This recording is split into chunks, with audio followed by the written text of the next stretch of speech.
साथियों जय हिंद।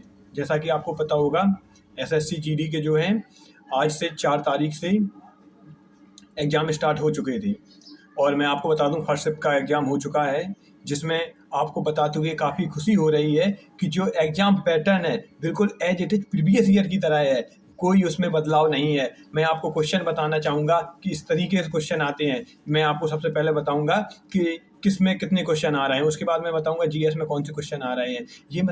ये जो बच्चे डर रहे थे कि कमेंट कर रहे थे भैया ऐसा पेपर आएगा प्रीवियस ईयर का आएगा, हार्ड आएगा, तो मैं उन्हें बता दूं कि एग्ज़ाम जो पैटर्न है बिल्कुल प्रीवियस ईयर बेस्ड है। जो 2024 में एग्ज़ाम हुआ था सेम उसी तरीके से एग्ज़ाम है। मैं आपको बता दूं कि मेरे पिछली बार पहले मैं बता दूं मेरा 10 तारीख को एग्ज़ाम अभी एसएससी जीडी का है। यूपी पुलिस में 230 नंबर हैं, तो अभी रनिंग उसकी लगी हुई है और 14 फरवरी को रनिंग है। मैं आपको बता दूं तो सबसे पहले जो यूपी पुलिस का हो जाएगा, अब एसएससी जीडी का जो एग्ज़ाम है, एसएससी जीडी की एग्ज़ाम इस बार 10 तारीख को है। देखो मैं जाऊँगा, मैं उस सटीक एनालिसिस तब बताऊँगा कितना क्या आ रहा है। लेकिन अभी जो हमें पता चला मैं आपको वो बता दूँ कि जो जीएस में क्वेश्चन है, जीएस में पहले मैं बताऊँगा कि जीएस में कैसे कितने क्वेश्चन आ रहे हैं। पहले मैं बता दूँ त्योहारों से 1 क्वेश्चन आ रहा है और इस बार जनगणना से 2 क्वेश्चन आए जीएस में, आपको बता दूँ। और पंचवर्षीय योजना से ये क्वेश्चन आया था। वो पंचवर्षीय योजना से क्वेश्चन था कि जो मैंने अक्सर डिस्कशन में ये पूछा था कि 6 कौन सी पंचवर्षीय योजना 3 वर्ष की, कौन सी पंचवर्षीय योजना जो सबसे विफल थी, वही क्वेश्चन आया था। इसमें पूछा था 61 से 66 से लेकर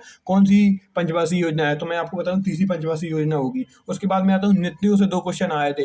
नृत्य से क्वेश्चन पूछा गया था सांग चकेबा। सांग चकेबा कहाँ का नृत्य है, जो आप लोगों को मैंने अक्सर बताया है कि सांग चकेबा बिहार का है।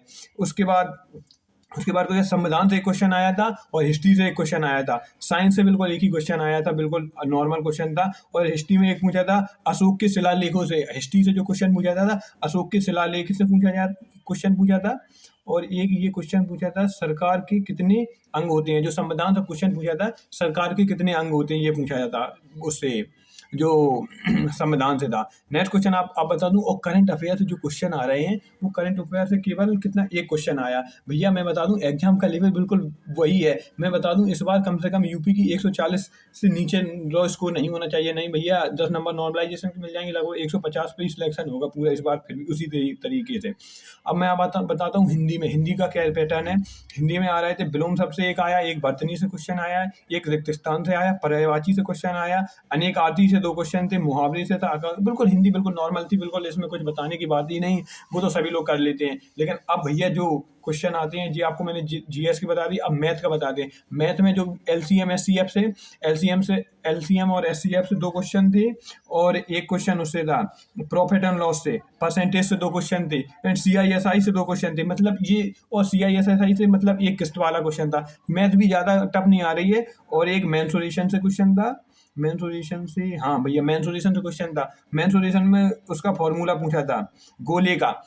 ऐसे ही नॉर्मल क्वेश्चन आ रहे हैं, ज़्यादा लेवल नहीं है। मैं आपको बता दूं आप कर सकते हैं। लगभग मैथ में आप ये समझ लीजिए कम से कम मैथ में आपको 20 में से 18 क्वेश्चन तो करने ही हैं। बिल्कुल आराम से कर लेंगे, बिल्कुल नॉर्मल आ रही है। और सिंप्लीफिकेशन से था एक क्वेश्चन, बिल्कुल भैया यही क्वेश्चन थे। मैथ में ज़्यादा पता नहीं चला, बच्चों ने उतने ही बताए सभी लोगों ने। बाकी जिसका भी एग्जाम हो आप हमारे व्हाट्सएप नंबर पे और टेलीग्राम पे कांटेक्ट करके हमें आप क्वेश्चन भेजिएगा। और अब बताता हूँ आपको, संविधान से हो गया, हिंदी से। अब आपको बताता हूँ रीजनिंग से। रीजनिंग में भैया जो सबसे रीजनिंग की एक दिक्कत आ रही है कि 2 क्वेश्चन केवल हार्ड आ रहे हैं। जो नॉन वर्बल रीजनिंग से आ रहे हैं, जो आकृतियों वाले क्वेश्चन होते हैं वो आ रहे हैं। और एक त्रिभुज पूछे, और इसमें आकृतियों से पूछा और त्रिभुज गिनना उसमें पूछा था एक क्वेश्चन थे। और 2 क्वेश्चन उसके थे कोडिंग और डिकोडिंग के 2 क्वेश्चन थे। पर अब ये समझ लीजिए रीजनिंग बिल्कुल नॉर्मल आई है, इसमें कोई बड़ी बात नहीं। लेकिन सबसे बड़ी बात है ये क्वेश्चन जो प्रीवियस ईयर पर बिल्कुल आधारित है। मैं आपको बता दूं सभी लोग बिल्कुल मोटिवेट होकर एग्जाम दीजिएगा। अगर आपको इस बार मॉक टेस्ट में अगर 130 135 नंबर बन रहे हैं तो आप सोच समझिए आपके कम से कम वहाँ 140 45 कर लोगे। और सुनिएगा एक क्वेश्चन ये जनगणना से पूछा गया था कि मेघालय है, जो मेघालय की जो साक्षरता दर कितनी है, ये क्वेश्चन पूछा था।